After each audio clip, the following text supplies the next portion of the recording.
Ladies and gentlemen, Assalamu alaikum and very good morning to you. My name is Najam Rafiq. I'm Director Research at the Institute of Strategic Studies. I will be your host for this webinar today on Youm Takbeer that we are celebrating to commemorate the tests that were conducted by Pakistan at Chagai in 1998. The test made Pakistan the seventh nation to possess nuclear weapons, and perhaps the first one in the Muslim world. Before we begin with our speakers, I would request Director Arms Control and Disarmament Center, Malik Qasim Mustafa, to give you a brief introduction of our webinar today. Qasim, over to you. आवाज नहीं आ रही आपकी आवाज unmute. Thank you, Najam sir. बहुत shukriya, sir. First of all, I would like to welcome our honored guests and participants. Ambassador Salman Bashir Sahab has not joined us, but I welcome Dr. Ansar Pervez, former Chairman, Pakistan Atomic Energy Commission, Ambassador Zamir Akram, Advisor Strategic Plan Division, Dr. Zafar Ali, Director General Strategic Export Control Division, Ministry of Foreign Affairs, and Mr. Mohammad Kamran Akhtar Saab, Director General Arms Control, Disarmament and International Security, Ministry of Foreign Affairs. Very warm welcome and good morning. On behalf of Ambassador Khalid Mahmood, Chairman Board of Governors, Institute of Studies, Islamabad, and Ambassador Azaz Ahmed Chaudhary, Director General, Institute of Strategic Studies, Islamabad, I warmly welcome you all today at this webinar being organized by Arms Control and Disarmament Center on a very important topic and very important day to commemorate Youm Takbeer. Distinguished guests and participants, as we all know, that since May 28, 1998, the Pakistani nation every year proudly commemorates Youm Takbeer as a day which has not only augmented our national security, but it has ensured our survival against any aggression by a large and more powerful adversary, India. This was a day when Pakistan, by conducting nuclear tests, restored balance of power in South Asian region. Since then, Pakistan has been embarked upon a path to bring peace and safeguarding its freedom through maintaining strategic stability with restraints and responsibility. Pakistan is also making use of the peaceful nuclear technology to bring prosperity and growth. Ladies and gentlemen, despite challenges and hurdles in its path, I will not go into details, but we fully comprehend that these challenges ranges from fragility of strategic stability to India's ongoing military modernization drive to achieve great power status, to India's shifting nuclear and conventional war fighting doctrines and postures, and selective international discrimination. Obviously, this discrimination is against our peaceful purposes and they bar us from peaceful international trade. However, Pakistan is constantly making every effort to overcome these challenges and hurdles and achieving progress. Therefore, keeping in mind the importance of this day, the ACDC has organized this webinar not only to commemorate Youm Takbeer, but also we want to look at this day with an opportunity to assess what Pakistan has achieved so far in terms of, number one, the role of the Pakistani nuclear program in ensuring strategic stability in the South Asian region. Number two, Pakistan's major achievements to earn the status of a responsible nuclear power. Number three, Pakistan's role to utilize nuclear technology for peaceful purposes and for the service of nation. Number four, what are the challenges and hurdles ahead? And number five, what is the way forward to exploit full potential of the nuclear and related technologies to bring peace and prosperity in this region? And I hope that our distinguished panelists would share their views on some of these aspects and help us assess where we stand after 22 years. And with this, I now hand over the floor back to Mr. Najam for further proceeding of the commemoration. Najam Saab, over to you. Thank you, Qasim. Thank you for those remarks of introduction. I now request Director General, Institute of Strategic Studies, Ambassador Azaz Ahmed Chaudhary, for his welcome remarks. Sir, you have the floor. Unmute yourself. Unmute yourself.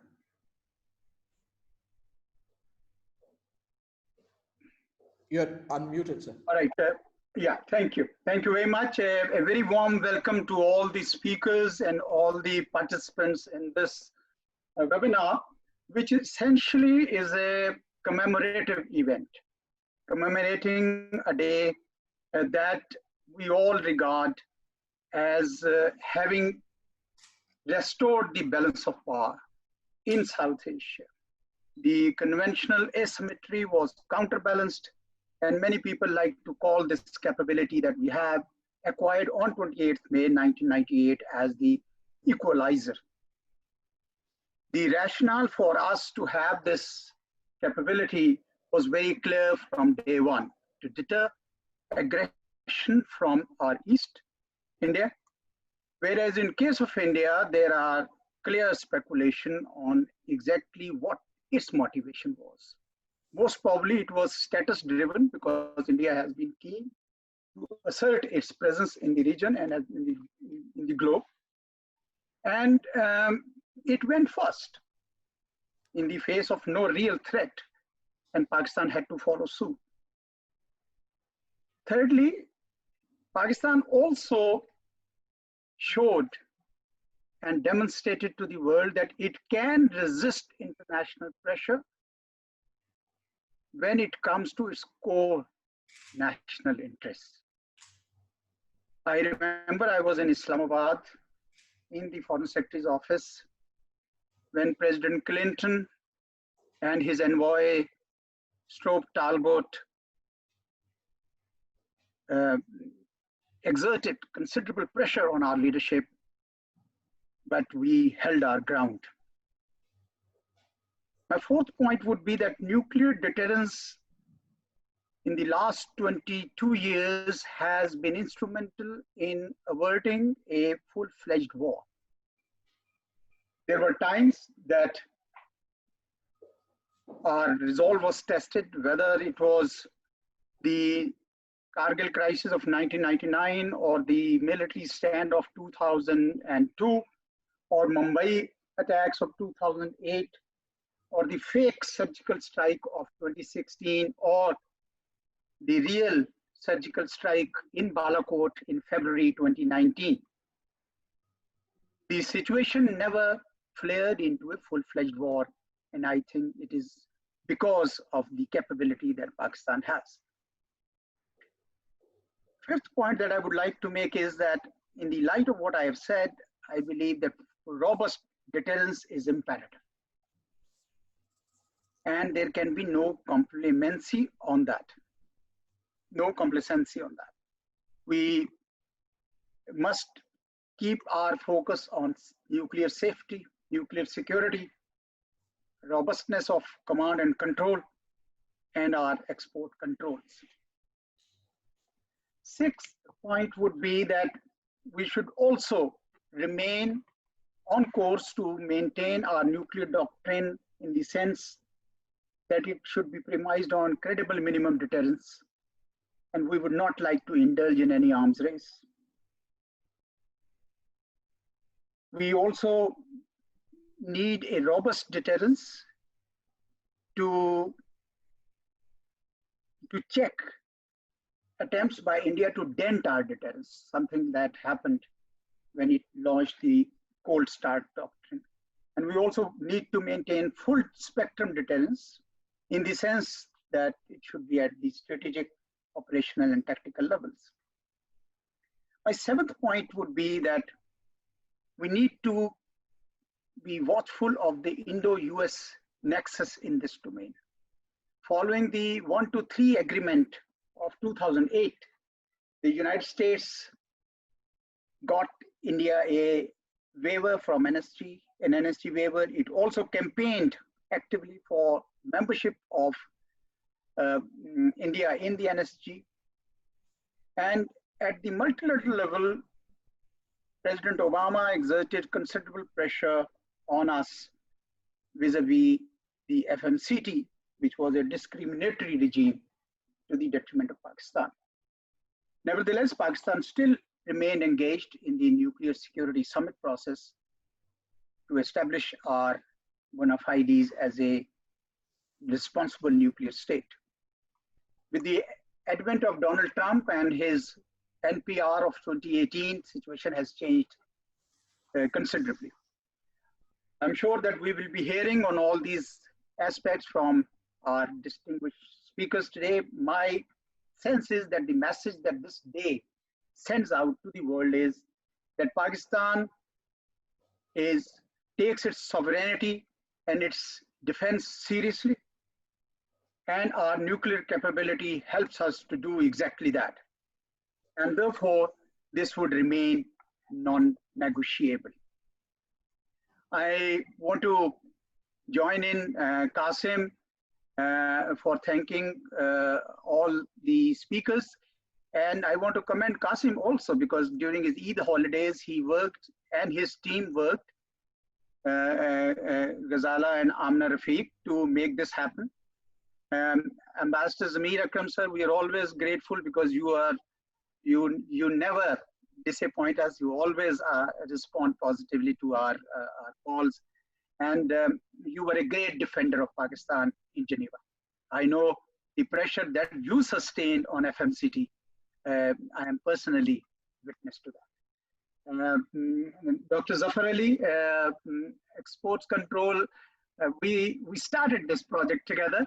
I was Additional Secretary UN then, and I'm very happy that you are leading this very important facet of our nuclear capability and making Pakistan a responsible nuclear state.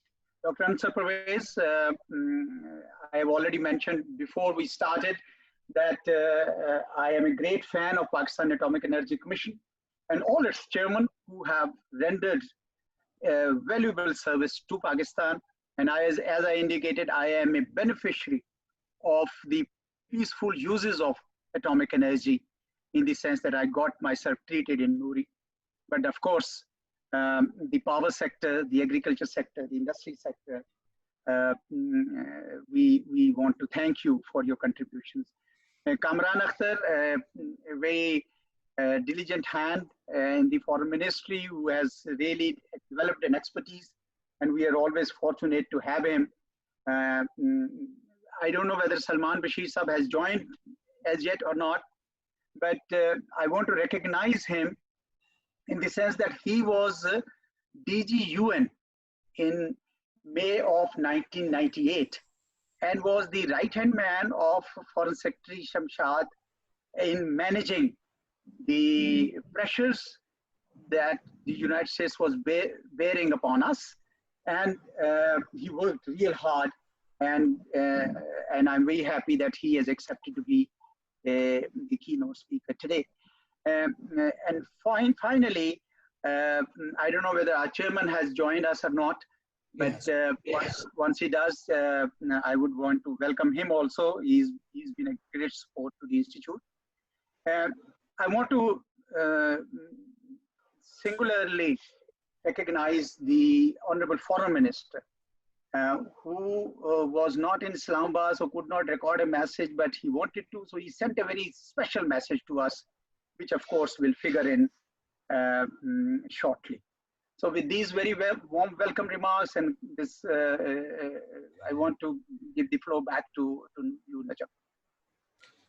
Thank you, sir. Thank you for those very pertinent remarks.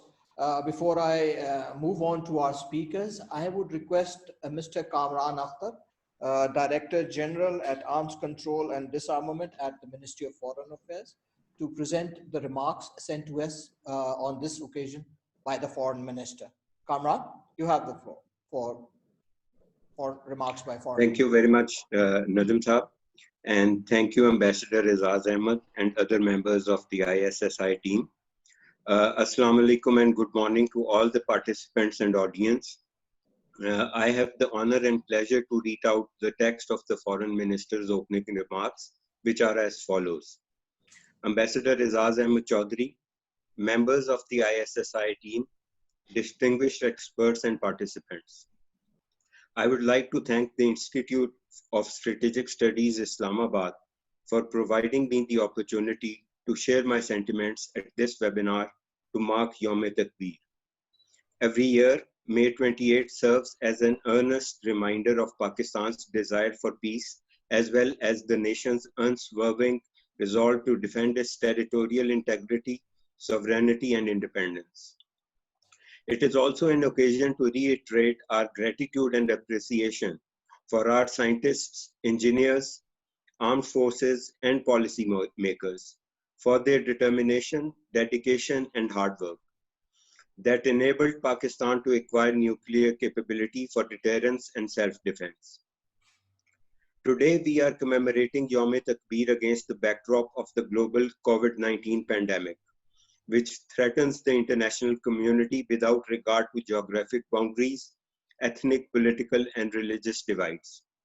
It reminds us of the interdependence of the global community and the necessity for all nations to cooperate and collaborate in the face of the common challenges of the 21st century, which include disease, hunger, poverty, environmental degradation, and climate change.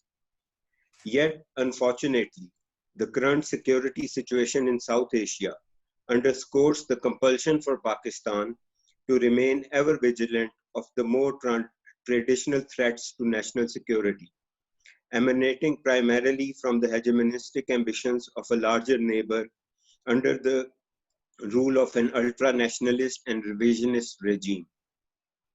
The recent escalation along the line of control, incessant ceasefire violations, and the canard of cross-border infiltration are designed to divert attention from gross human rights violation by the Indian occupation forces in the Indian-occupied Jammu and Kashmir. The BJP government's illegal and unilateral actions of 5 August 2019 in an attempt to change the internationally recognized disputed status of occupied Jammu and Kashmir and alter its demographic structure in flagrant violation of Security Council resolutions have engendered further volatility in South Asia. The irresponsible statements made by senior members of the BJP government, including on nuclear issues, leave little doubt about the reckless mindset at work. The flawed notion of establishment of a new normal and fantasies of punishing Pakistan while remaining below the threshold of a nuclear conflict demonstrate irresponsible and dangerous behavior by India. The world witnessed a demonstration of this belligerent military posture in February 2019, when in the wake of the Pulwama incidents in occupied Kashmir, there was an attempt to resort to aggression against Pakistan on a completely false pretense. While responding effectively in self-defense and deflating exaggerated notions of military superiority, Pakistan exhibited restraint and responsibility. However, it is not always possible to predict the trajectory of escalation in similar situations, and Pakistan should not be expected to one-sidedly carry the burden for maintaining peace. Pakistan is a peace-loving country. Our conduct as a nuclear weapon state will continue to be defined by restraint and responsibility. As we seek to ensure our national security, credible minimum deterrence remains our guiding principle. We are opposed to a nuclear or conventional arms race in the region. Pakistan has demonstrated its commitment to peace and stability by putting forward the proposal for a strategic restraint regime. Yet, our desire for peace should not leave anyone in doubt regarding our capability and the will to defend ourselves effectively against any form of aggression. Distinguished participants, let me conclude by recognizing the remarkable contributions of our scientific organizations to the socio-economic development of Pakistan and welfare of its people. The genesis of Pakistan's nuclear program was exclusively peaceful. Since the establishment of Pakistan Atomic Energy Commission in 1956, we have been working to harness nuclear technology for socio-economic development and have made great strides. The IAEA is playing an active role in helping countries meet the Sustainable Development Goals, the SDGs. Pakistan is working together with the IAEA and other countries in realizing the true potential of peaceful uses of nuclear technology in a safe, secure, and safeguarded manner. With over 1 million cancer patients annually, the PAEC cancer hospitals are contributing to SDG 3 on good health and well-being.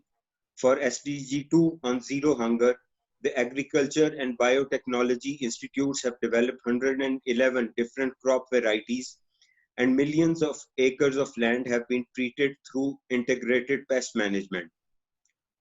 For provision of affordable and clean energy, as envisioned in SDG 7, nuclear power is being expanded in the total energy mix.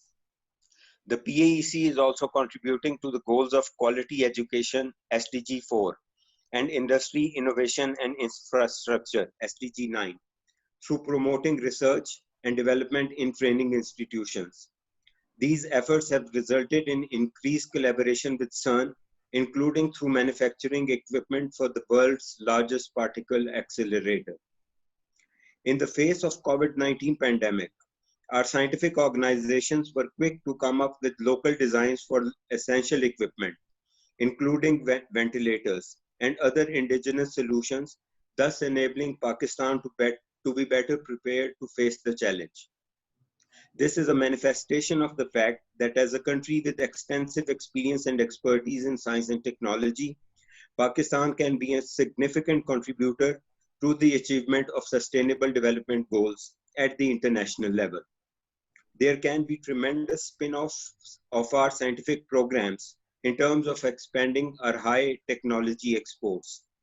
We will strengthen partnerships at the international level, including through the UN and IAEA, as providers of services and expertise in science and technology, including civilian nuclear applications. Thank you. Thank you, Kamran. Thank you for presenting those remarks by the Foreign Minister. Before I move on to the speakers formally, a small administrative announcement for the speakers. I would request that you limit your remarks to the 5 minutes that we have scheduled in the program. Next, our next speaker is Ambassador Zamir Akram. Ambassador Zamir Akram is currently Advisor to Strategic Planning Division in Rawalpindi. Ambassador Akram will be talking to us on Pakistani nuclear program, a guarantor of strategic stability in South Asia. Ambassador Akram, you have the floor, sir. Thank you very much. I'm very glad to join everyone on this webinar to commemorate a very historic event in our history. Speaking on the issue of the nuclear program being a guarantor of strategic stability, let me begin by saying that strategic stability has gone through various phases in our history. And essentially, it has always been determined by the capacity and ability to ensure credible deterrence. Prior to our nuclear tests, the strategic stability in South Asia relied on and was essentially unstable because it relied upon conventional weapons in which we were at a disadvantage vis-a-vis India. After the virtual possession of nuclear weapons, although we didn't conduct a test, but the virtual capability ensured from that time in the mid-80s a process by which virtual strategic stability or strategic stability based on virtual nuclear deterrence came into being. This prevented an outbreak of conflict during the brass tack exercises in 1986-87 and also after the Kashmiri uprising in 1990. The 1998 tests, from my perspective, were a game changer, or I would actually call it a paradigm shift in South Asia. Because for the first time in South Asian history, strategic stability was established based on mutual assured destruction. It also negated or neutralized India's superiority, numerical superiority in conventional weapons. Unhappy with this situation, the Indians worked to develop an alternative doctrine which would re-establish the salience of their conventional weapons through the Cold Start doctrine. The response then from Pakistan to re-establish strategic stability was to come up with its own doctrine of full spectrum deterrence, which meant deterrence at the operational, tactical, and strategic levels. And this was enabled by the development of the capability for producing low-yield nuclear weapons mated to short-range ballistic missiles. Now, we have seen that cold start was not introduced or resorted to by the Indians, and that full spectrum deterrence actually in real time, in a real situation, the February 2019 crisis demonstrated that full spectrum deterrence was credible and it worked because the Indians did not resort to their cold start doctrine to respond to the response that Pakistan had made to their initial attack. However, because time is short, I want to come to the real issue. And the real issue for me is the future.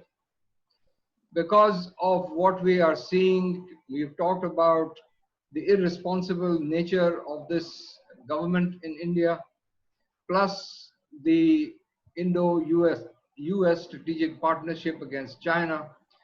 Both of them are factors that are destabilizing the region.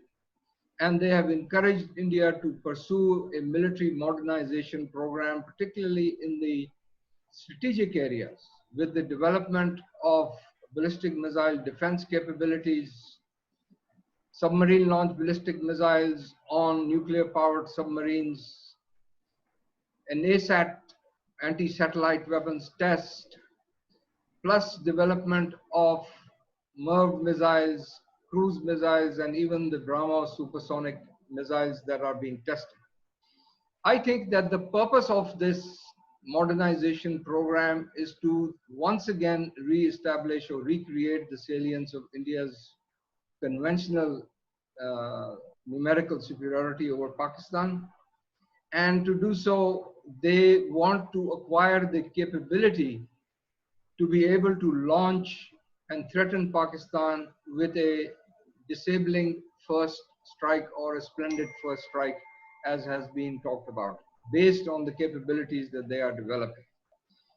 And so in order to ensure strategic stability in the years ahead, Pakistan needs to take measures that will negate these developments. I don't mean that we should engage in an arms race, but we should respond selectively, particularly in those areas which create a qualitatively new situation.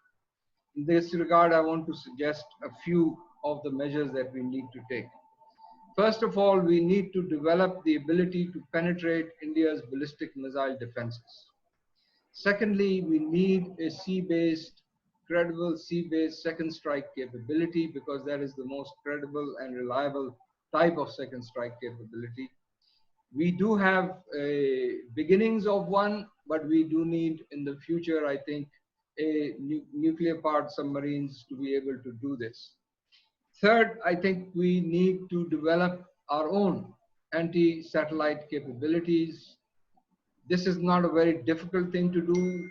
We already have quite advanced missile capabilities, and this really requires fine-tuning our ability to have an anti-satellite weapon, because wars of the future will be fought in space because of the presence of communication and other satellites that are being used for guidance, etc.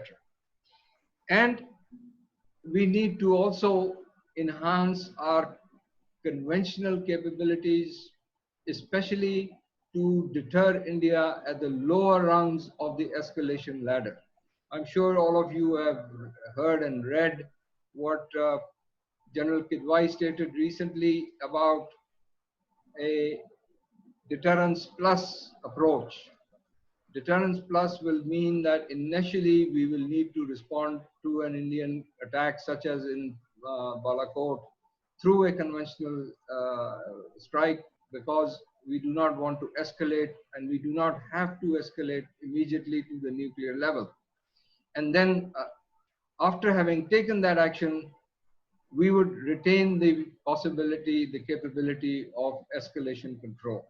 So these are the comments that I want to make regarding the, and I would, if there are any questions on this, I would be happy to answer them. Thank you. Thank you, Ambassador Akram. Thank you for sticking to the 5-minute rule. Our next speaker is Dr. Zafar Ali. Dr. Zafar Ali is Director General at the Strategic Export Controls, Pakistan Ministry of Foreign Affairs. Dr. Zafar Ali will be talking to us on Pakistan, a responsible nuclear power. Dr. Zafar, you have the floor, sir. Thank you very much, Najam Saab. Let me begin with by saying that this day, which is 28 May, it marks the country's achievement to make its path, make its way to the global nuclear club. Also underscoring that the desire to get nuclear capability is only met with peace and maintain stability amid India's continued hostility.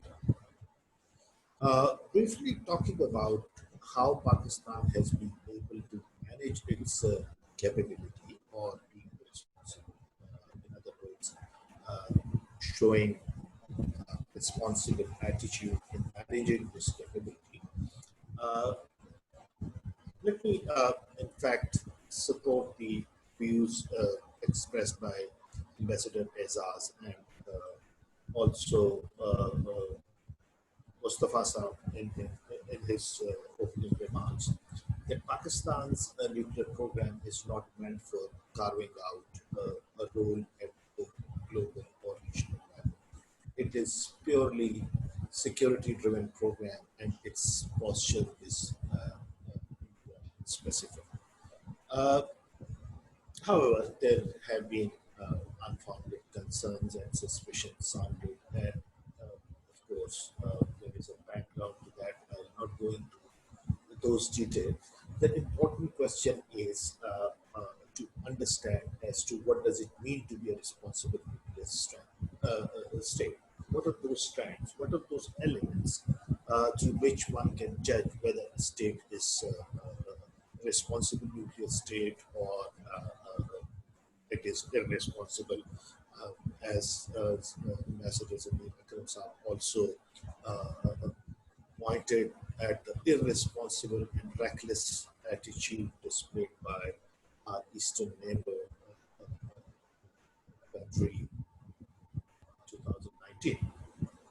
Now, there are various strands to judging a state to be a responsible or not. Various scholars have alluded to different elements. Some of them, as I could gather, based on my little research, would include doctrinal aspects, which is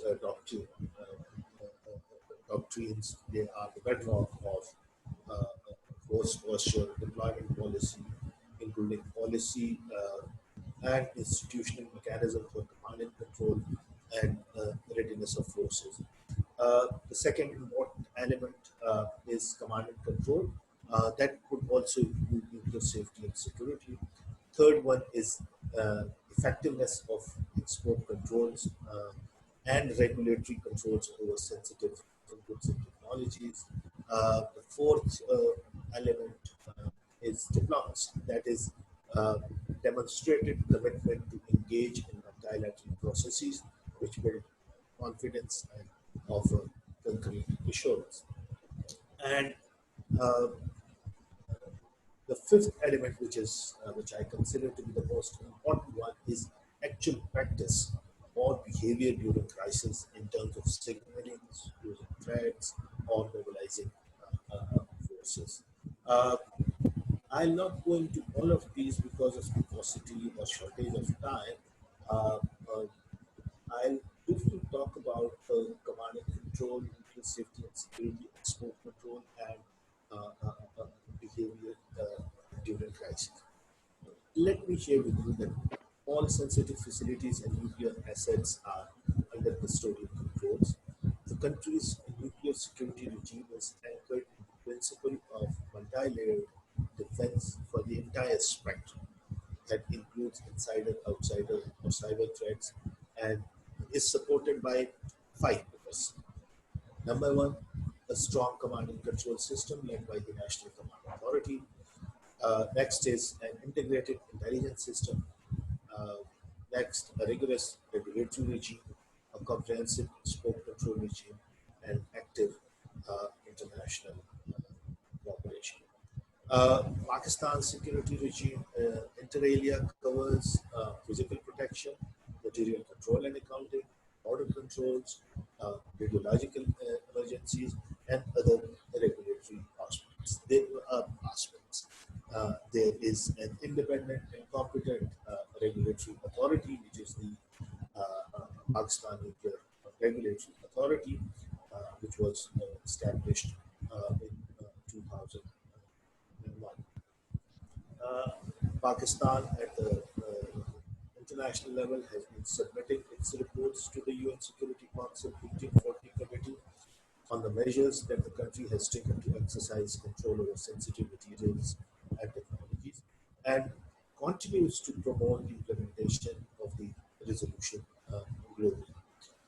For coordination and effective implementation of the UN non-proliferation targeted sanctions, uh, uh, there is a national coordination mechanism called as CRMC, Coordination Review Monitoring Committee, that has been set up, and also under the jurisdiction of customs, national counter proliferation units have been set up.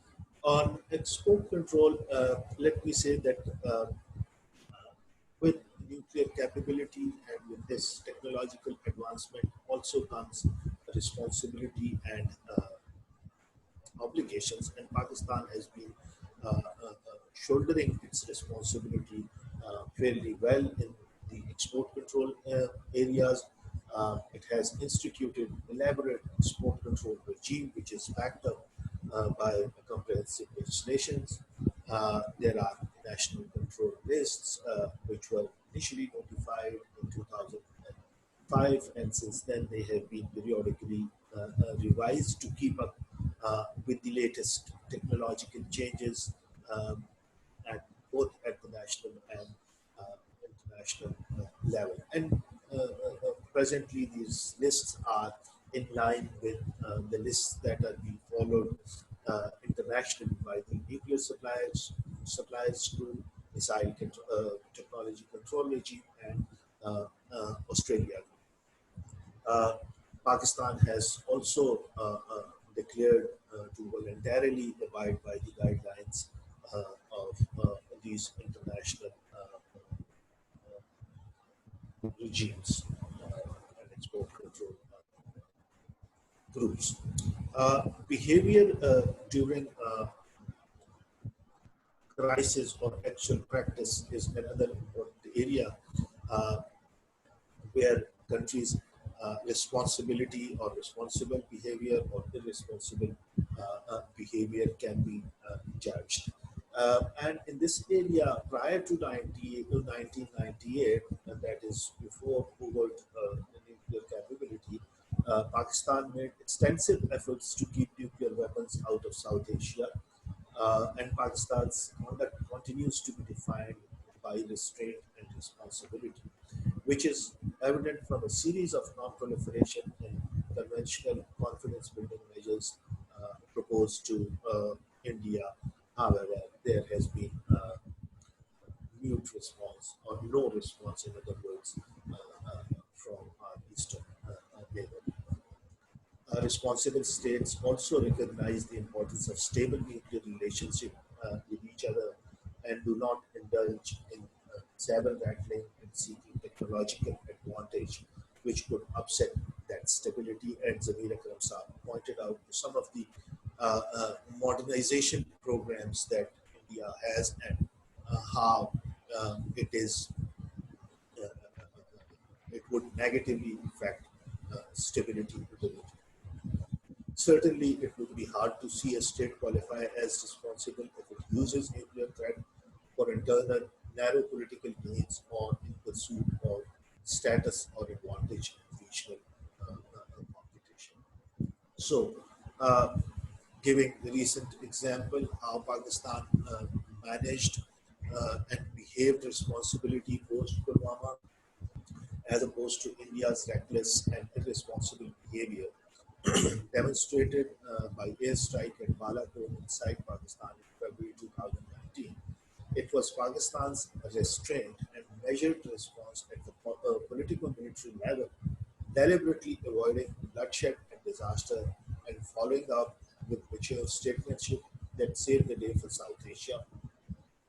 In contrast, the use of irresponsible language and false posturing uh, part of India, uh, like using words mother of all nuclear bombs, Qatar ki Raat, or fireworks at Diwali. That confirms that irresponsible behavior on part of India, and create sort of alarms that perhaps this nuclear capability, which is possessed by India, has gone into the hands of Hindutva extremists. During crisis, India not only deployed its conventional naval flotilla, including an aircraft carrier, conventional submarine that was detected by Pakistan Navy, but more importantly, the nuclear submarine Arya.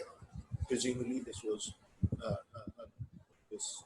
deployed to deter Pakistan from Dr. Saab, contemplating the use of, if I may interject, you're beyond your 5 minutes, sir. Weapons. I'll just take 1 more minute if you allow. So, just to say that no such provocative or offensive action or behavior was demonstrated or reciprocated by Pakistan, and to me, that is a responsible behavior shown by Pakistan. But there is another angle which is very alarming to this. All this recklessness, irresponsible attitude, once it is in fact encouraged or once it is rewarded by the international communities, that is in fact a sad area, like for example, NHC exemption, membership of arms control cartels, despite brutal excesses that are meted out in Kashmir.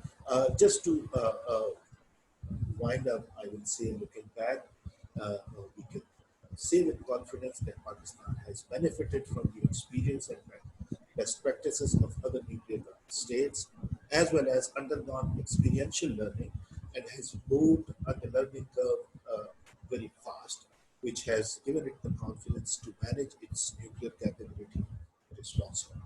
This, in fact, is demonstrated by strong safety and security regime, command and control, scope controls, and mature response during crisis. I thank you very much, Nadeem sir. Thank you so much, Dr. Saab. Thank you for your presentation. Our next speaker is Dr. Ansar Parvez. Dr. Ansar Parvez is former chairman of Pakistan Atomic Energy Commission. Dr. Parvez will be talking to us on Pakistan's peaceful nuclear program in the service of mankind. Dr. Saab, you have the floor, sir. Thank you. Let me start by thanking the ISSI team and Ambassador Azaz Chaudhary for inviting me to this webinar. In these extended 5 minutes, I'll try to give a brief overview of Pakistan's peaceful nuclear program, although already very well articulated in the message of the Honorable Foreign Minister. Application of nuclear technology basically means use of different types of radiation which come out of the nucleus and the energy released when nuclear fission takes place in chain reaction. Now, these nuclear radiations can penetrate very deep, could ionize materials that fall in its path, or attack the cell DNA. This creates a whole range of opportunities. Why? Because of their capability to penetrate and interact, these radiations can be used in the diagnostics of diseases, in treatment of cancer and related elements, in mutation of crops to produce new varieties which would grow faster, bigger, would require less water, and resist insects, and in food preservation by killing the bacteria in it, and in non-destructive testing of materials and equipment, and also in subsoil water studies. The other uses of nuclear technology are based on nuclear fission. The heavy nuclei break up, produce energy, and if somehow you can control that chain reaction, you can have a nuclear power plant which will produce electricity for you. So make use of the nuclear reactor radiation. Atomic Energy Commission has set up medical centers, 18 of them, and in which over a period of year, almost close to 1 million patient visits takes place. And most of these, at least 2/3 of these patients, get their treatment almost free of cost. Besides these 18 centers, we already are building one in Gilgit-Baltistan, and the land has also been acquired in Azad Jammu and Kashmir. And PAC is not only doing this job in itself, but because of how PAC led this nuclear medicine, right now in Pakistan, there are almost 30 centers in the private sectors who are into nuclear medicine, and there are at least a dozen which are also giving radiotherapies. And the isotopes which are used in these nuclear medical centers are mostly produced by Atomic Energy Commission itself in PISTEC at a research reactor, which they have is a 5 megawatt reactor, but Pakistan is now trying to build an indigenous research reactor of its own as well. And just as in medicine, in agriculture also, Pakistan has 4 nuclear centers. Atomic Energy Commission has 4 agriculture centers starting from Tantojam in 1962. And as I mentioned before, we produce here very different varieties of crop, preserve food, and we produce techniques that would kill insects, give it to the farmers. And over a period of years, starting from maybe somewhere around 1977 up till now, we believe, or it is estimated, that more than 1,200 billion rupees have been contributed to the national economy. And there are also large irradiation facilities, Paras and Paras foods. So these are used for sterilizing the medical and surgical equipment and for enhancing the shelf life of food and food products through the eradication of decay agents. And as far as the nuclear power, nuclear energy, which is in fact the mainstay of Atomic Energy Commission, we right now have 5 operating nuclear power plants, one at Karachi, Kano, which is our oldest one, and which will complete 50 years of its operation in the next 2 years. And it has operated right from the start without any vendor support, which has cut off when Pakistan did not want to surrender its right to work on the strategic program, didn't sign NPT. And despite all these embargoes and everything, this plant was kept operational. Pakistan made its own fuel, Pakistan made its own spare parts. It kept it operational. And there are 4 reactors at Chashma which are operating now and producing electricity, not producing electricity economically, safely, reliably, and are amongst the best operating power plants of the country. And 2 large size power plants, 1100 megawatt each, are under construction near Karachi, and which will complete maybe this year, by the end of this year, and the other one early next year. And there are, of course, plans for future nuclear power plants as well. And as far as the fuel cycle is concerned, the fuel which is used in nuclear power plant, Pakistan masters all the various steps which are involved in fuel cycle. And as a matter of fact, Pakistan is maybe one of the 13 countries of the world who can handle all aspects of the nuclear fuel cycle, right from the mining to reprocessing. So in summary, I would say this, and of course, as already also pointed out by the Foreign Minister of Pakistan, is this established contacts with IAEA, with CERN, which has the largest accelerator in the world, and other international agencies like ICTP. And for all of these, they have their own manpower development program at PIAS, which is one of the best engineering universities of the country. So one can really, I think, can take pride in saying that Pakistan has been contributing to all facets of nuclear technology for the last around 50 years or so. And in this process on working on nuclear technology and its application, PAC contributes to at least 12 of the 17 UN Sustainable Development Goals, as was already pointed out by the Minister, which were set for to be achieved by 2030. And these, the ones to which PAC has been making a contribution is no poverty, erase hunger, good health and well-being, quality education, gender equality, affordable and clean energy, decent work and economic growth, industry innovation and infrastructure, climate action, life below water, life on land, and partnership of goals. So I think this is what I want to say. I am still staying within those extended 7 minutes, extended 5 minutes, that is. And thank you, the audience. Thank you so much, Dr. Ab. Thank you for your remarks. Our next speaker is Mr. Mohammad Kamran Akhtar. I've already introduced you to him. He is Director General, Arms Control and Disarmament, Pakistan Ministry of Foreign Affairs. Kamran Sahab, you have the floor again. Well, thank you very much. I thank Dr. Ansar Parvez for introducing us to the civilian aspect of our nuclear program. And while a lot is said about the military side of our program, which became an imperative because of our national security, a little is known about Pakistan's civilian nuclear program and its contribution to socio-economic development. As was mentioned in the opening remarks of the foreign minister, the genesis of Pakistan's nuclear program was exclusively peaceful. And this is evidenced by the fact that when CANOP, which was developed in Pakistan with the help of foreign suppliers, when the foreign supplier walked out of its agreement with Pakistan on CANOP, Pakistan still kept CANOP under IAEA safeguards. So we were always focused on the civilian aspect, and we did not want to go towards the military side.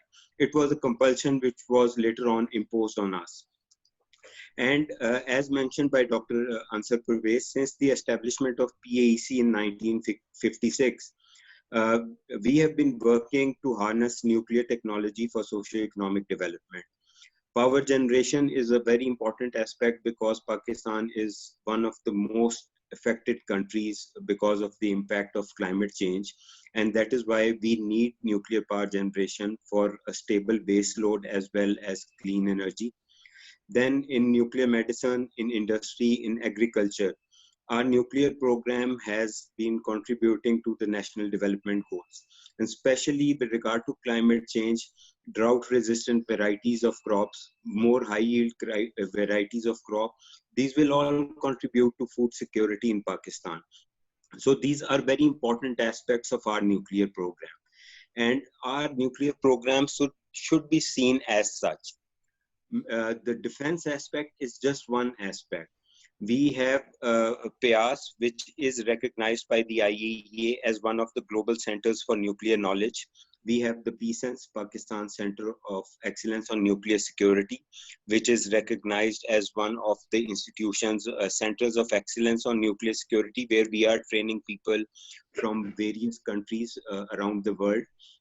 Then we are producing radioisotopes. While so far the quantity of this production might just be sufficient to meet Pakistan's own need, there is a huge potential in terms of expanding this production and exporting to other countries of the world. And that is how the nuclear program can contribute to high technology exports from Pakistan. And we can qualify into the league of those countries which are exporting high technology products. Recently, we've seen in the aftermath of COVID-19, our research organizations came up with indigenous designs for many pieces of equipment, including ventilators and other indigenous solutions to fight the coronavirus pandemic.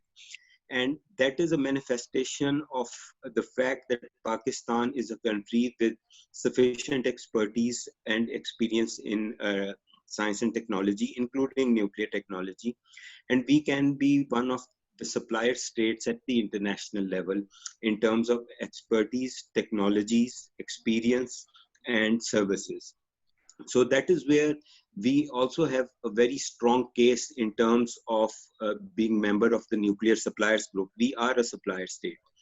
However, we are not dependent on the nuclear supplier state to exercise our right to have maximum cooperation at the international level in peaceful uses of.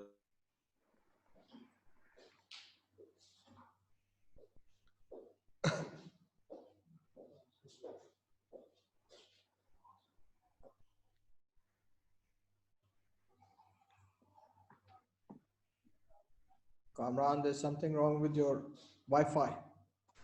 So this is one area where we should be looking to for the nuclear program to contribute to socio-economic development, to the welfare of the people, and in terms of enhancing Pakistan's export earnings. These are the areas where we are focusing, and this is precisely why we feel that some of the restrictions on international cooperation with Pakistan, they are highly unjustified. They are obstructing achievement of sustainable development goals, and for that reason, we strongly feel that many of the export control regimes need to review. They need to review their policies, because leaving out a country like Pakistan with extensive expertise in nuclear technology, it will be at the end of the day a loss for these export control regimes. Although we will continue to abide by their standards and international non-proliferation norms.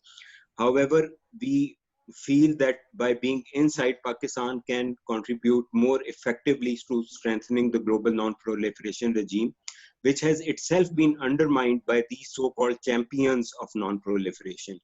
And this is what I wanted to say on the civilian nuclear side. Just a word about the military side. On the military side, I think we should have no doubt about our ability to defend ourselves against any kind of aggression and to maintain a credible minimum deterrence. There are new stresses on strategic stability in South Asia, including conventional and nuclear buildups by India, as well as the emergence of new technologies. However, we are very confident about the capabilities of our scientists and engineers that, like the development of our nuclear program, they can help us overcome any kind of challenge which can destabilize South Asia. So we do not need to worry much about it while being vigilant about these technologies. At the same time, it also underscores the need for enhanced engagement in South Asia and confidence building measures. Because so far, the compendium of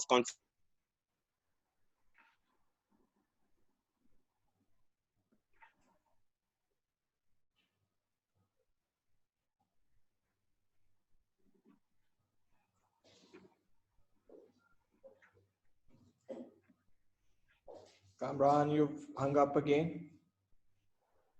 intelligence systems, which can severely undermine strategic stability. And it will be in the interest of both the countries in South Asia to engage in confidence building. Thank you. Thank you. Thank you, Kamran. Our final speaker for this webinar is Ambassador Salman Bashir. Ambassador Salman Bashir needs no introduction. He's the former Foreign Secretary of Pakistan. Sir, you have the floor. Well, thank you very much. Really appreciate the efforts made by the ISSI in arranging this commemorative session. I thank Ambassador Azaz Chaudhry, my colleague, and other friends who have contributed so much on this occasion in highlighting various facets of Pakistan's policy and programs. I find it a matter of great personal satisfaction to have been associated with this landmark event of 28th May 1998. I was then Director General UN in the Foreign Ministry and was, among other things, responsible for coordination and formulation of our nuclear and security policies, a principal point of contact in all related interagency processes. For all of us involved in this domain, 28th May 1998 marks a high point in our respective careers and certainly constituted the greatest personal contribution one can imagine to make in the service of the nation. At the operational plane, those who deserve special mention include Foreign Secretary Shamshad Ahmed, late Dr. Ishfaq Ahmed, who was then Chairman PAEC, Dr. A.Q. Khan, Dr. Samar Mubarak Band, General Zulfikar, who headed the combat development, which is a precursor to the present SPD, and the then COAS General Jahangir Karamat. I remember with a bit of fondness and satisfaction that my division, that was the UN division, it played a pivotal role. Foreign Secretary Shamshad ably guided the political leadership. And I recall the then DG military operations saying that the Foreign Office in those days had assumed the role of General Headquarters. The Foreign Ministry also was able to manage the external fallout of the test. These tests led to redefining substantively the context of our relations with India and all major powers. History has vindicated the true worth of this decision to test and thereby to demonstrate to the world the development of Pakistan's nuclear capability. Pakistan's nuclear tests on 28 and 30 May 1998 marked a watershed in the nation's quest for security. The devices tested conformed to weapon configuration capable of delivery. At one go, Pakistan had established strategic equilibrium in South Asia and neutralized India's conventional preponderance. Nuclear weapons, together with an effective missile program, were henceforth to be the guarantees of the state's sovereignty and territorial integrity. 22 years on, Pakistan's strategic weapons capability is robust. In these years, the doctrine of minimal credible deterrence has guided the development of Pakistan's strategic capabilities of land, air, and sea, including second strike options. It was India, not Pakistan, that initiated the nuclearization of South Asia. The Smiling Buddha of 1974 and the Pokhran Indian nuclear tests on 11 May were grave provocations. Pakistan had no other option but to respond. Subsequently, all Pakistani initiatives advocating strategic restraint in South Asia and numerous bilateral proposals in this regard were stonewalled by India. The root cause of the intensely adverse relationship between Pakistan and India is the latter's inability to accept the existence of Pakistan as an independent state and establish peaceful cooperative relations on terms of equality. The nature of this adversarial relations has not changed. India has sought to reassert its conventional superiority by toying with dangerous concepts such as the cold start.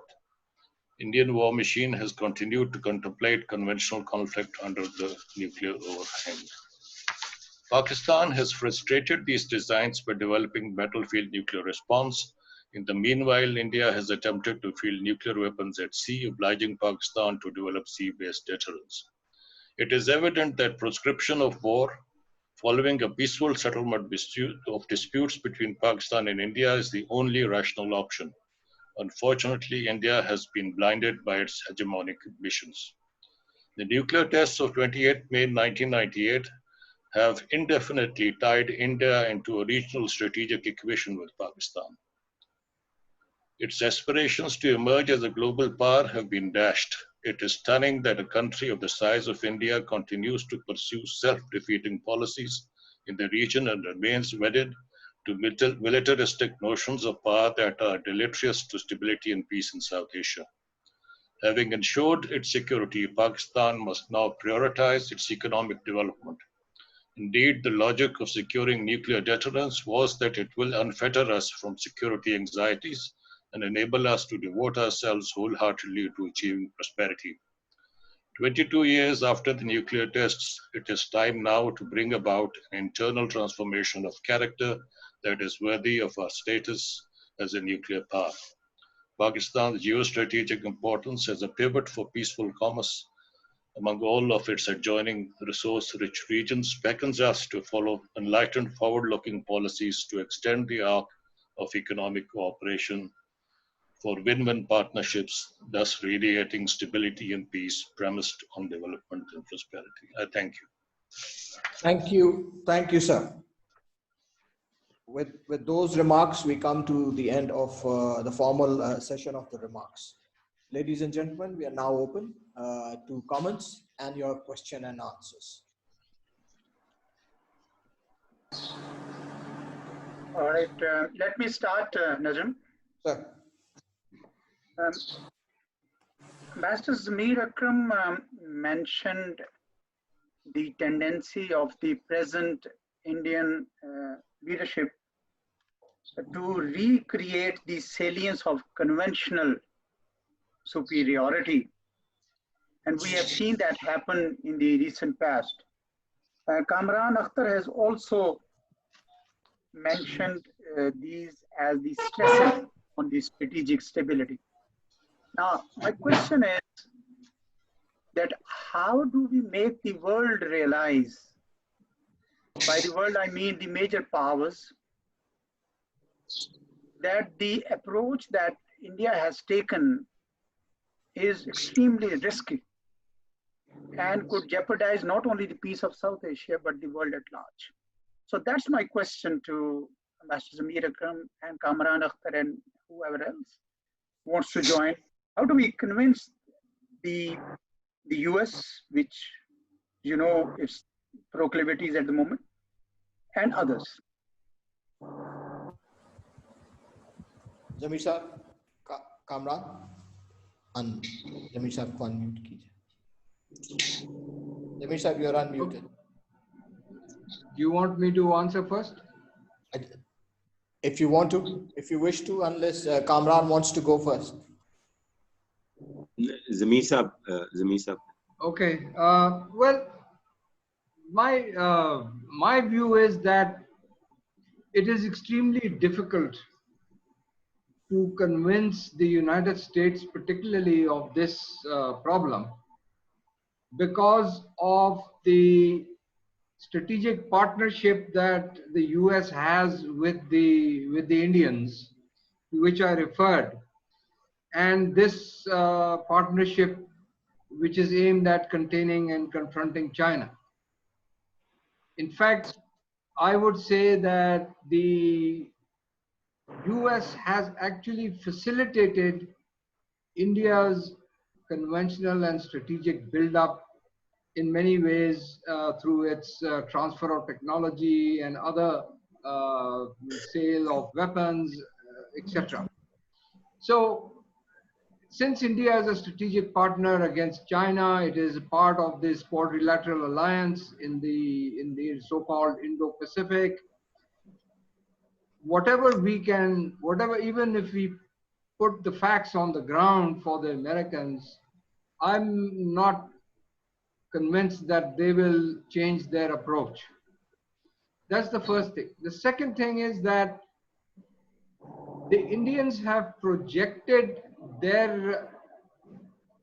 placed their belligerence in the context of responding to so-called Pakistan-sponsored terrorism, especially in Kashmir, which is a narrow narrative that unfortunately has been accepted by the US and other Western countries.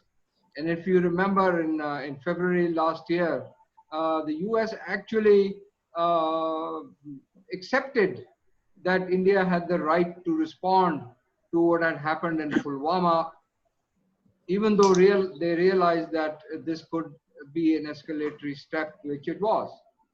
So I'm not sure that we can actually convince them. We can continue to maintain the point or the argument that we continue to make, that the real issue, or at least one of the major issues that needs to be resolved to restore some kind of stability in the region, is the problem of Jammu and Kashmir.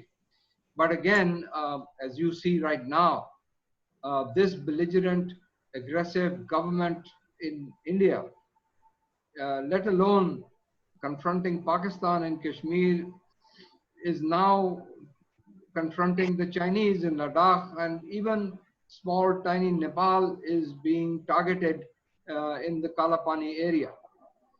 So I think that as long as we have this kind of irresponsible leadership in India, it would be pointless to expect any change in their approach. And because of the interests that the West has vis-a-vis India, their strategic convergence, I don't see the West, or particularly the United States, actually exerting any kind of pressure on the Indians to change their attitude and change their approach. Thank you, sir. Kamran, would you like to respond to Ji, that? Can you hear me? Yes, we can. Achha. I would like to add to what Ambassador Zamir Akram has said, but just a look back at 2019. In 2019, February 2019, we saw that the US was not interested to intervene till the time that Pakistan had established parity at the conventional level, and we shot down their planes.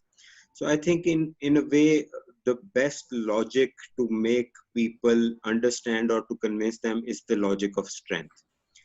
We should be determined that we will do whatever it takes to maintain balance in the region and not let India have an edge where it is confident that it can overwhelm Pakistan. And that is the essence of deterrence. And that is how maybe the US and others will realize the necessity for restraint and confidence building in South Asia. When they realize that none of the countries will have a decisive edge over the others. So, and they should also realize that the dangers, nuclear dangers in South Asia are not confined to this region. It is a global issue. It can be a factor which undermines global stability and security. So I think it is in the interest of the global community to see the need for a more rational approach towards South Asia and a more balanced approach towards South Asia. But again, as I said, the best logic is logic of strength, while maintaining our commitment to peace and stability and to non-proliferation, we should also strengthen our resolve to do whatever it takes to maintain balance in the region. Thank you. Can I add a little bit to this? Sir, Dr. Saab, please. Yeah, as Kamran Saab just said, logic of strength. I think the logic of strength also includes economic strength. If we can demonstrate that, then people will start listening much more than they do now. That's true. True.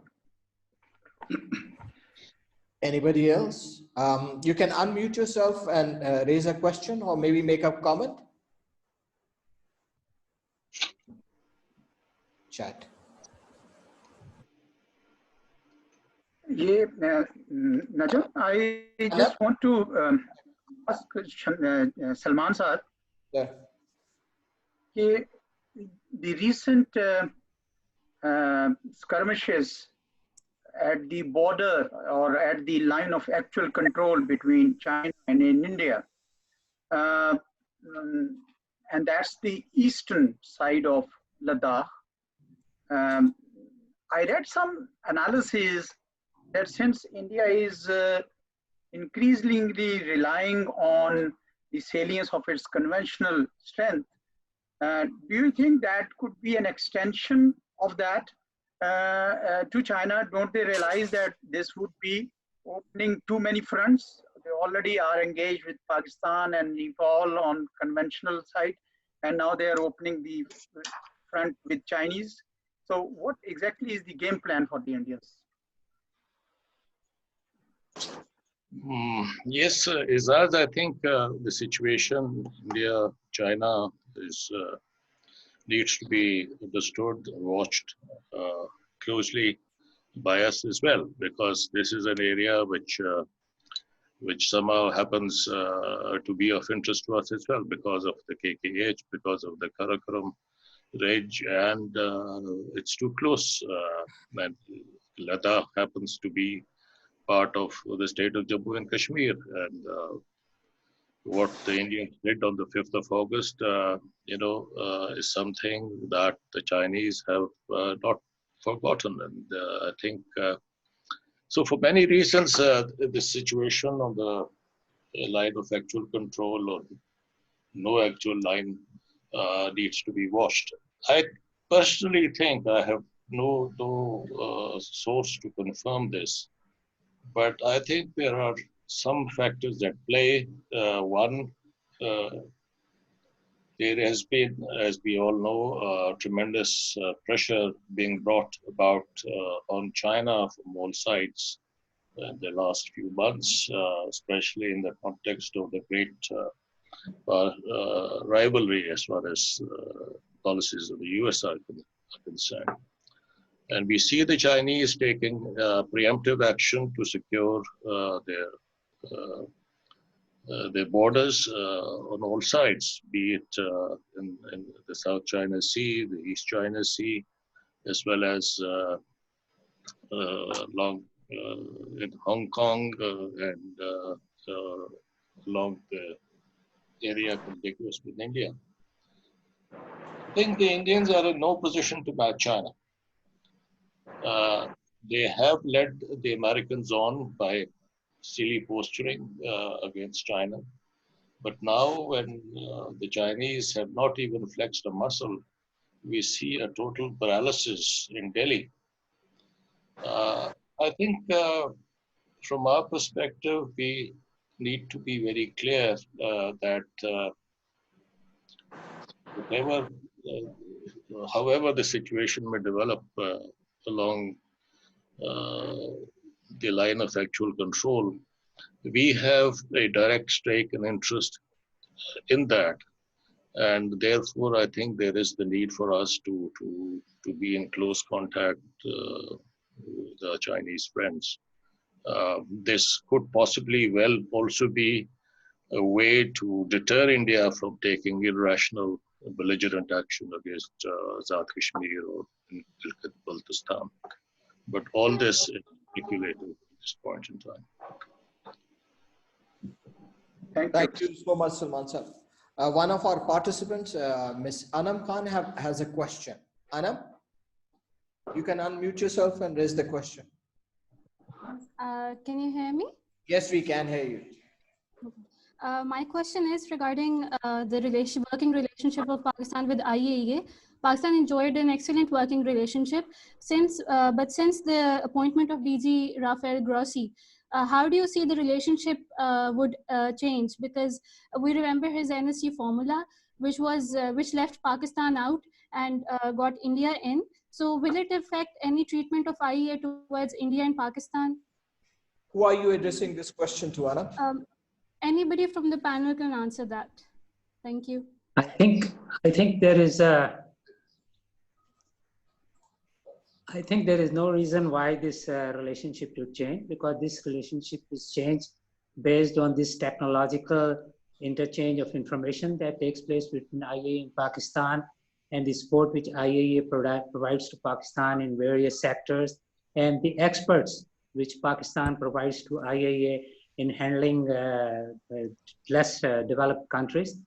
And the relationship, I think, is purely based on merit, on technology. So as far as that aspect is concerned, I don't think that this can affect the change of the leadership at the top can make much difference. Of course, every new leader will have its own imperatives and they will direct their own agency as to which direction to emphasize more or which direction they should spend less money on. But I don't think that this is going to something which should make a difference between the relationship between the agency and Pakistan. Thank you, Doctor. One of our colleagues, Ghazala Yasmin, has a question. Ghazala? Yes, I have a question about this issue of non-state actors. Please identify who are you addressing this question to? Any of the panelists can answer that. It's a general question. In the Indian academic nuclear discourse, there is an increasing talk of responding to Pakistan's set of non-state actors, which seems to me seems like a very dangerous line of thinking. So we can expect trouble from that quarter. And my question then is, so what can Pakistan do to counter India's narrative on Pakistan-sponsored terrorism. We've already seen that the US and many international Western countries are buying India's narrative. So in practice, how do we counter that narrative? Thank you. Thank you, Ghazala. Eminent speakers. Anybody wants to take on Ghazala's question?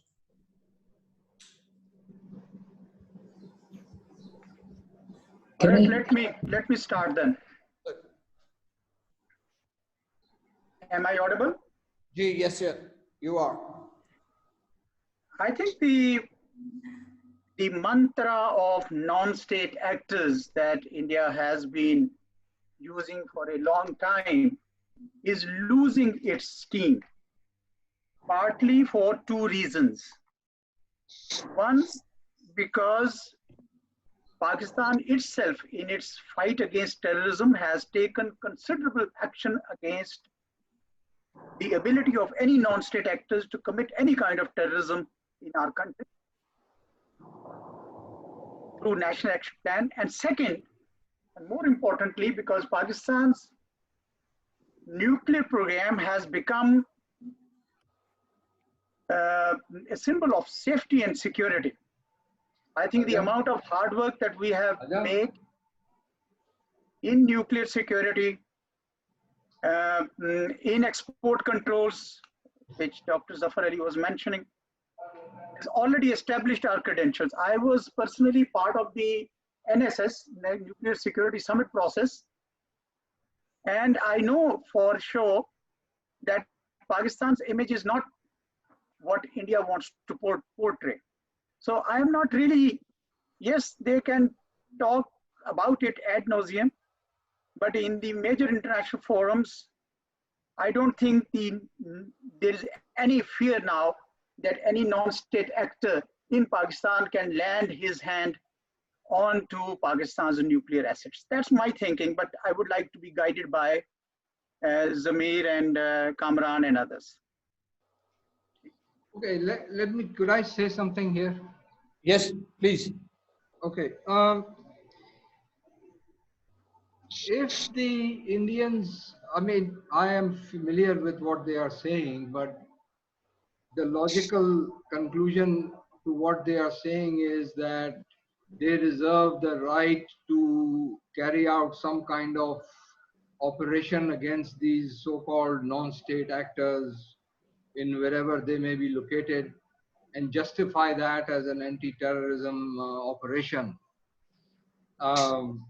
The kind of things that the major superpowers are able to do in the Middle East or elsewhere. There's a difference between India and the United States. There is also, in fact, a difference between India and Israel, who do these kind of things. And also remember that Pakistan is not Iraq, it's not Syria, it's not Libya. So to conduct any kind of operation violating Pakistan's territorial integrity for whatever justification is a far more dangerous approach that India would adopt if it were to go for something like this. I think most of this is rhetoric for national consumption, and it's part of this belligerence that is being encouraged and pursued by the Modi administration, which their media has also taken up and their think tanks have also taken up. But the cold hard reality is that after Pulwama particularly, they know that if there is any violation of Pakistani territorial integrity, there will be a response by Pakistan. So they have to take that into account. And I think that for the Indians is a sobering thought. So we need to distinguish between what they really can do and what they claim that they should be doing, or their boasts about what they should do. I would also like to add on this point. Please, Kamran, go ahead. Yes, I tend to agree with both the distinguished speakers who've spoken on this issue. I think at the international level, there is full recognition of Pakistan's nuclear security. And I don't think that there is any concern regarding non-state actors laying their hand on Pakistan's nuclear weapons. However, yes, there have been academicians in the West which have painted scenarios where actions by non-state actors might prompt India to embark on a punitive action against Pakistan. But I think this is a purely Western-driven narrative which should change now. Especially after Pulwama, it has become increasingly clear that India is using the bogey of non-state actors to divert attention from its illegal occupation of Indian-occupied Jammu and Kashmir. So that is a bogey. In fact, what our academicians and think tanks should now focus on is a revisionist state with nuclear weapons. And India fulfills all the three criteria of a revisionist state. It has a perception of past glory.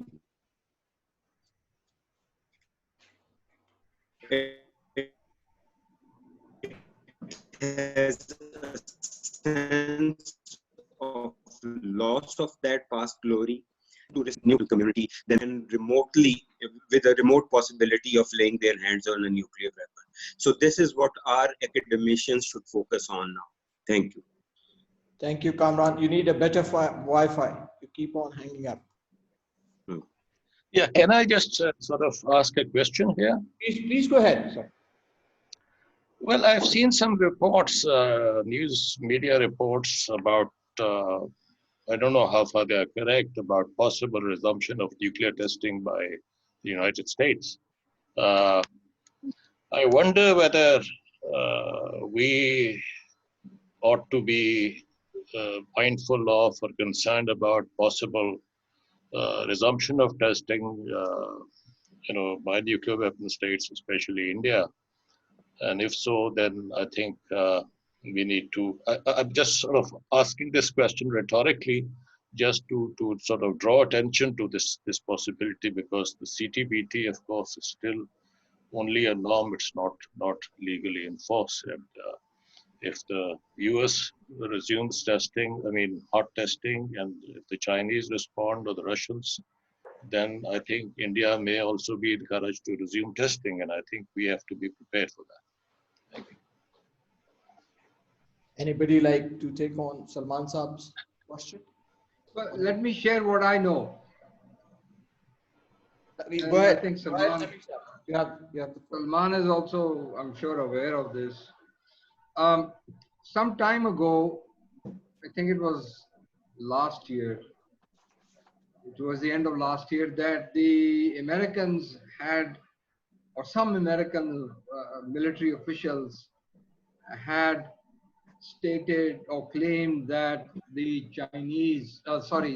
Russians were or had conducted nuclear tests which were somewhat or slightly above the subcritical level, which is, above the level that is permissible under the CTBT's norms, which the Russians had of course denied.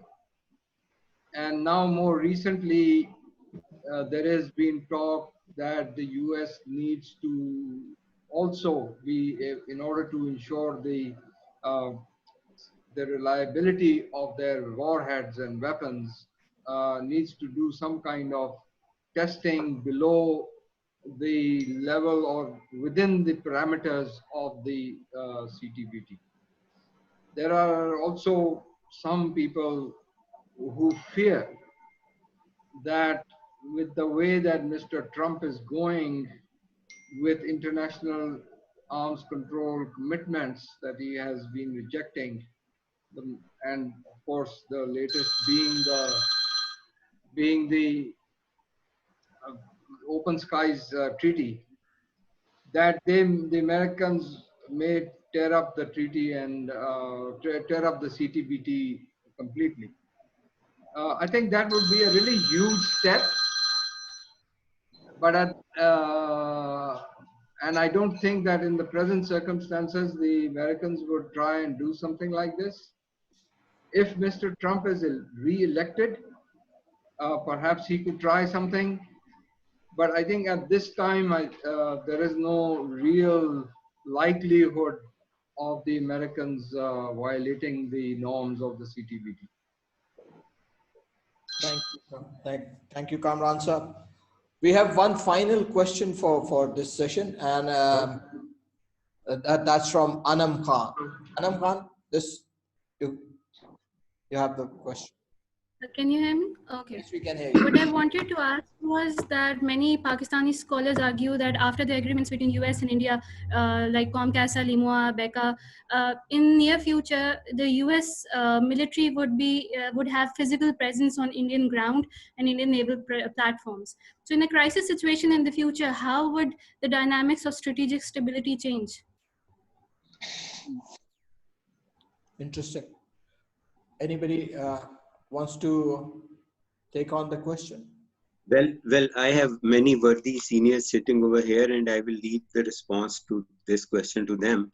But for me, it will be very interesting that a so-called aspirant for the status of a global power, and it will be the first instance in world history that a country which sees itself as a global power in its own right will allow the forces of another country on its territory. And this will be very interesting, and it might call the bluff of their claim. Thank you. Thank you, Kamran. Najam, I just want to make a comment on the point that Ambassador Salman Bashir raised. Please, sir. Go ahead. Yeah, my sense is that when President Donald Trump took over, he reversed nearly everything that President Obama was doing in his Prague speech of 2009. And in one of these sessions, which remained sort of confidential, but the details came out into the media, he said to his advisors that the United States should build 10,000 more nuclear weapons. And to that, the Secretary of State, then Secretary of State Tillerson, said, Donald, you are a moron. And that came out into the media, and then, you know, the relationship between the two were spoiled.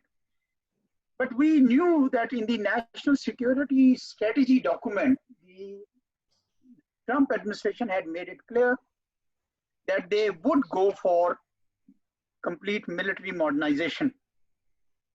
And his theory of deterrence was that unless the United States is so far ahead from the number 2 in the world community, that number 2 cannot challenge the number 1. So that's his concept of deterrence. And therefore, he would certainly like to move in the direction of which is being hinted at, that is resumption of nuclear testing, so that they can further define their especially tactical nuclear weapons.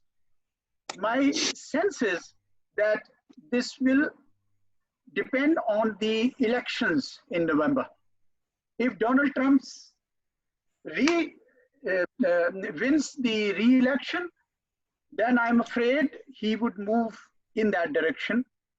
But until that happens, I think this would still remain an area where actual practical step may not be taken. That's my sense. Could I respond to Anam Khan's question earlier? Please go ahead, Zamir sir. Well, you know, my thinking is that you need to compare the Americans already having an agreement with the Indians for naval basing facilities, and that's part of the quadrilateral alliance cooperation in the so-called Indo-Pacific. While they have this facility in India, apart from other bases in the Indian Ocean, including their own base at Diego Garcia, the Americans, and again, along with the Indians, have been making a big noise about Pakistan providing a base at Gwadar for China. At the moment, there is no base for China or anyone else at Gwadar.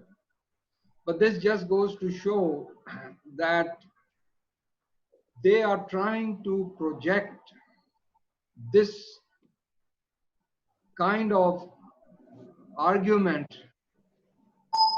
while themselves being engaged in acquiring and using naval facilities in India.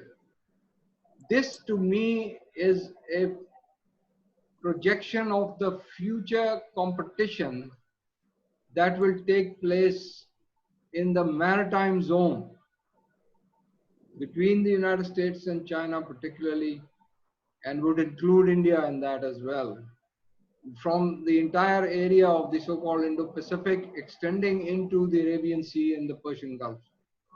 And for that reason, I think for Pakistan, the most important thing, as I mentioned in my main presentation, was to acquire nuclear-powered submarines as a second strike capability. But I think that should be part of a larger, better naval presence, at least in the Arabian Sea for Pakistan. We do not need a blue water navy. We do not need to dominate the Indian Ocean. That's not our strategic purpose. But our strategic purpose certainly is to protect our territorial waters, and particularly in wartime, to ensure that we are not blockaded. If that objective requires naval cooperation with China, including the use of Pakistani ports, we should look at that very carefully. Personally, I think that would be a positive thing that we should do with the Chinese, but that is something that needs to be looked at very seriously by our strategic community. Thank you, Zamir sir. Thank you so much for that response. So if there are no more questions, I would close the discussion, interactive session, and move on to the concluding remarks by Chairman, Board of Directors, Board of Governors, Institute of Strategic Studies, Ambassador Khalid Mahmood. Khalid sir, you have the floor, sir. Bismillahirrahmanirrahim. Director General, ISSI, Ambassador Azaz Chaudhry, Ambassador Salman Bashir, Ambassador Zamir Akram, Mr. Ansar Parvez, former Chairman of Atomic Energy Commission, and representatives of the Foreign Ministry, Kamran and Zafar. First of all, I want to compliment the Institute for organizing this event to mark that historic development of 1998, when India and Pakistan went nuclear. See, as I see it, after Pakistan became independent, it wanted to live peacefully, develop economically, make economic and social progress, and have a peaceful neighborhood. But that was not to be the case, unfortunately. We had to face the implacable hostility from our eastern neighbor, India. And right from one issue after another, bone of contention arose: Kashmir, Siachen, Sar Creek, and so on. We are all aware of all these things. So security became one of the primary concerns of Pakistan. And here we face a very difficult situation that India was conventionally far superior to Pakistan. And we were trying to seek ways and means, how to make Pakistan's security credible. And we did not want to take the nuclear course. We had, as has been pointed out, that we had a peaceful nuclear program and didn't want to weaponize it.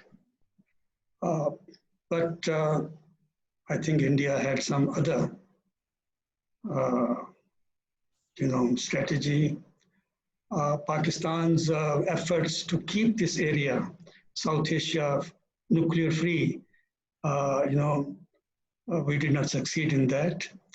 At the UN, every year, the resolution on a zone of peace, South Asia as a zone of peace, it was adopted, the resolution overwhelmingly by big support, except the countries which opposed were India and Bhutan.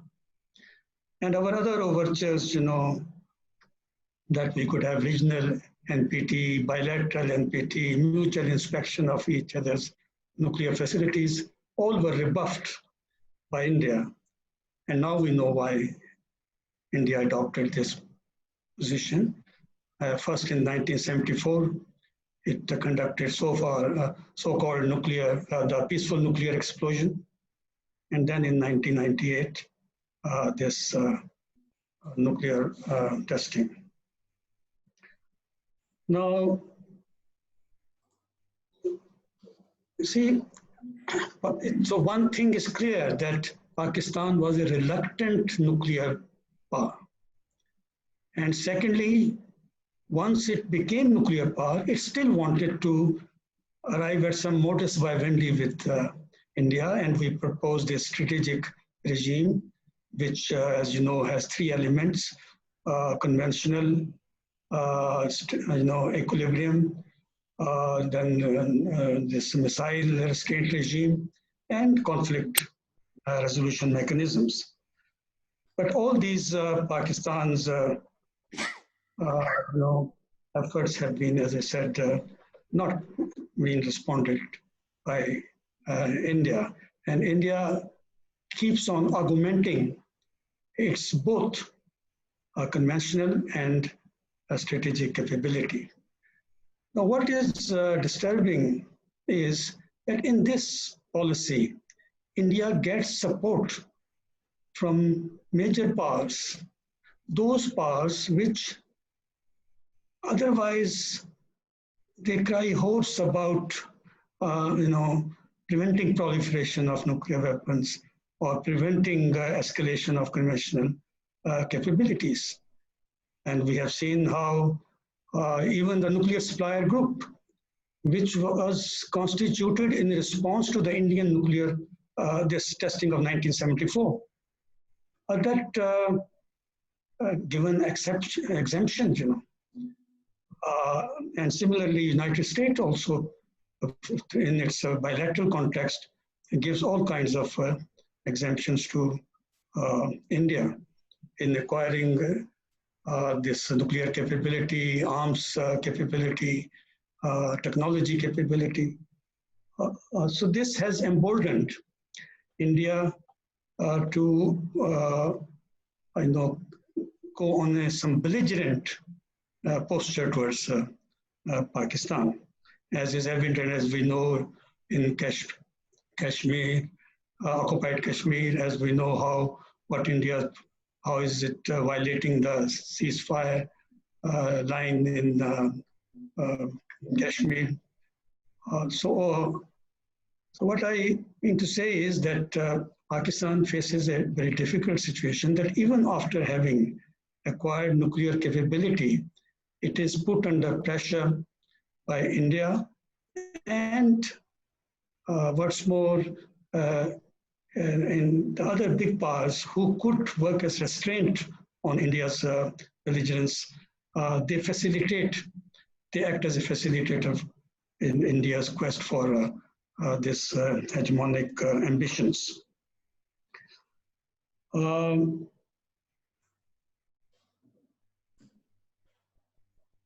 So I don't want to go into details. Amir Akram has already explained, how our response for this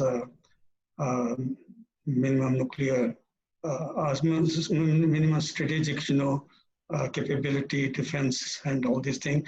And I think one should take note of the very concrete proposals he has made, that is to try to develop capability to penetrate into the missile defense of India, or to have a second strike capability from sea platforms, or this enhancing our conventional capability, and also developing anti-satellite capability.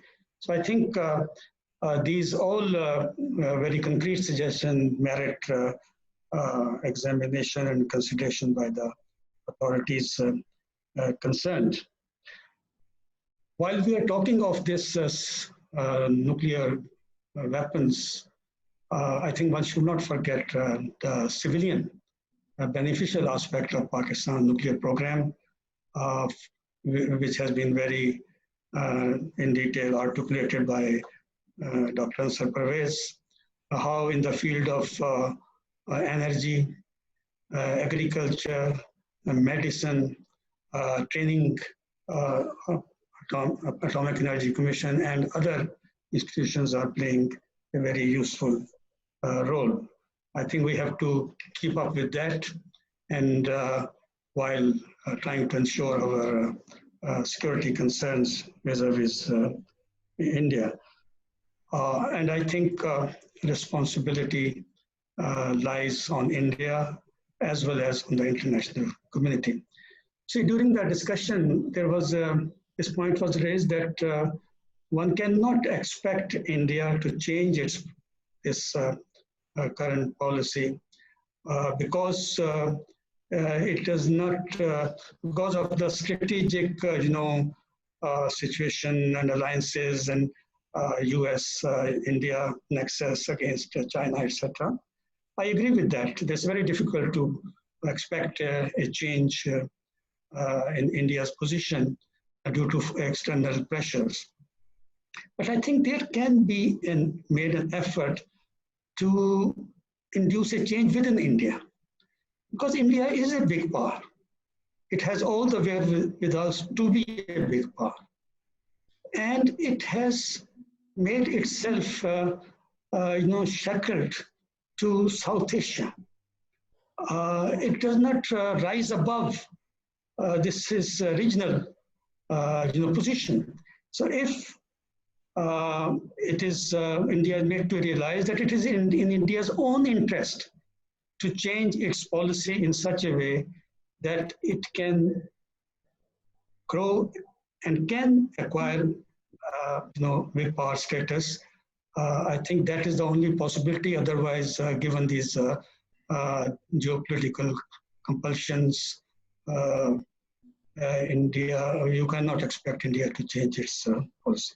So with these remarks, I would again compliment Director General of ISSI for very timely initiative to observe this anniversary of Pakistan's nuclear tests. I can go on, particularly when this, tests took place. I was ambassador to at that time in Saudi Arabia, and I have a very interesting story how Saudi Arabia reacted to that. But I think that is for some other time. Thank you very much. Thank you, Chairman Saab. Thank you for those concluding remarks. This brings us to the conclusion of our webinar today, celebrating Youm Takbeer. I would like to take this opportunity to thank both our speakers and our participants for having taken time out to join us at the celebrations. Before we sign off, please join me in raising Nare Takbeer, Allahu Akbar. See you all next time. Thank you.